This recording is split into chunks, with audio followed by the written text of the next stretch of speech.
Assalamualaikum warahmatullahi wabarakatuh. Berjumpa lagi dengan saya di sini, Azhar Nupraja. Pada kesempatan video kali ini, saya akan menjelaskan tentang taktik permainan bola besar.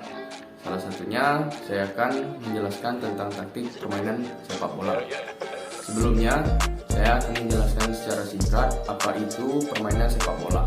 Sepak bola secara resmi dikenal sebagai sepak bola asosiasi, yaitu cabang olahraga yang menggunakan bola yang umumnya terbuat dari bahan kulit dan dimainkan oleh dua tim yang masing-masing mempunyai 11 anggota tim inti dan beberapa pemain cadangan. Memasuki abad ke-21, olahraga ini telah dimainkan lebih dari 250 juta orang dari 200 negara, yang menjadikannya olahraga paling populer di dunia. Sepak bola bertujuan untuk mencetak gol sebanyak-banyaknya dengan memasukkan bola ke gawang lawan. Sepak bola dimainkan dalam lapangan terbuka yang berbentuk persegi panjang di atas rumput atau rumput sintetis. Kita masuk ke taktik dan strategi permainan sepak bola. Nomor 1, taktik penyerangan. Taktik penyerangan diartikan sebagai suatu siasat yang dijalankan oleh perorangan, kelompok maupun tim terhadap lawan dengan tujuan memimpin dan memenangkan pertahanan dalam rangka memenangkan pertandingan secara sportif. Taktik penyerangan dapat dibedakan menjadi 1.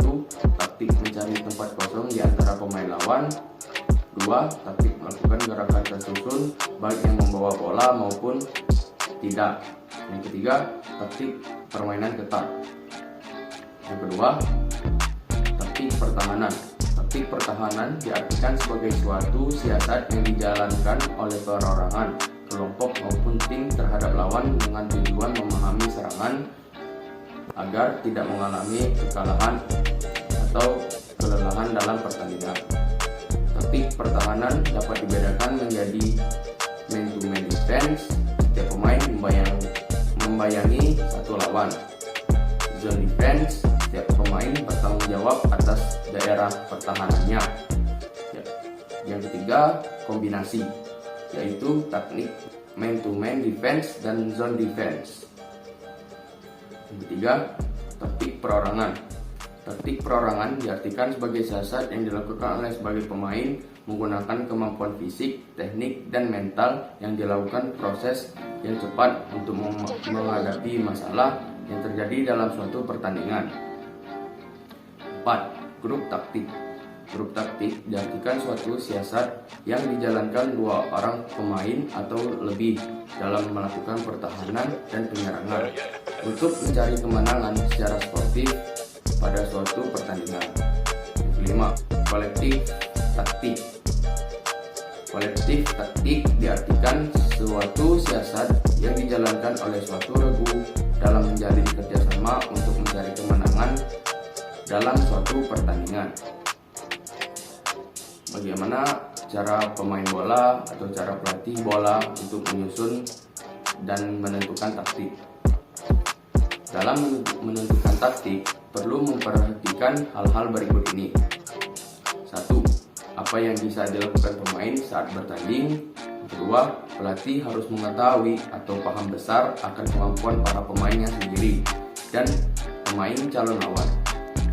Ketiga, pemberian tugas kepada pemainnya dalam menghadapi ke-11 calon lawan harus diuji coba dalam latihan. Yang keempat, harus mengetahui terlebih dahulu taktik yang biasa digunakan oleh calon lawan. Kelima, memperhatikan situasi penonton dan kondisi lapangan. Taktik dalam permainan sepak bola sangat dipengaruhi oleh dasar-dasar bermain sepak bola, antara lain sebagai berikut. 1. Teknik atau keterampilan bermain atau skill. Bagaimanapun sederhananya, taktik yang dilakukan tidak mungkin dapat dikerjakan tanpa penguasaan taktik atau keterampilan yang baik. Artinya, teknik dasar bermain bola harus dapat dikuasai dengan baik. Kedua, kondisi fisik atau kesegaran jasmani. atletik harus didasari dengan kondisi fisik yang baik atau tentang dasar atletik, daya tahan kekuatan, kecepatan, kelincahan. Tanpa adanya hal tersebut, taktik yang diterapkan tidak akan dapat berjalan secara optimal. 3. Kecerdasan, daya ingat, dan mental yang baik. Untuk mendapatkan menjalankan taktik secara baik, pemain harus ditunjang dengan kecerdasan, daya ingat untuk berpikir cepat, dan permainan. Di samping mental yang kuat untuk tidak takut terhadap teror pemain lawan maupun penonton. Yang keempat, permainan mengerti peraturan permainan. Yang keempat, pemain mengerti peraturan permainan.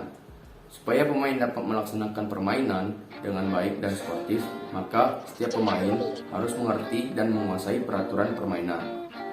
Formasi dalam bermain sepak bola. Formasi atau sistem dalam permainan sepak bola yang ditetapkan pada peraturan sepak bola adalah cara penempatan, ruang gerak serta pembagian tugas dari setiap pemain dengan posisi yang ditempatinya. Hal tersebut berlaku baik pada saat melakukan penyerangan maupun pada waktu melaksanakan pertahanan.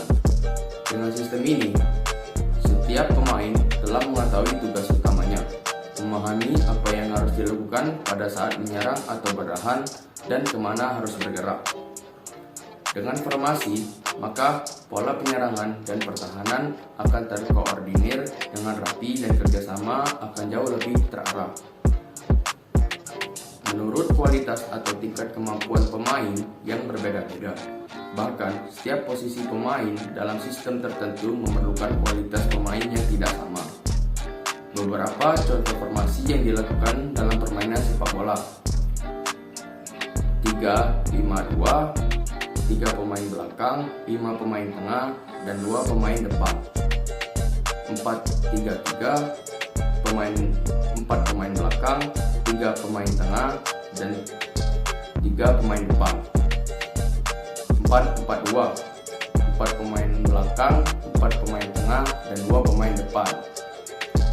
Mungkin sampai di sini penjelasan yang bisa saya sampaikan. Mohon maaf bila ada salah kata. Saya akhiri. Wassalamualaikum warahmatullahi wabarakatuh. Salam olahraga. Jaya, jaya, jaya.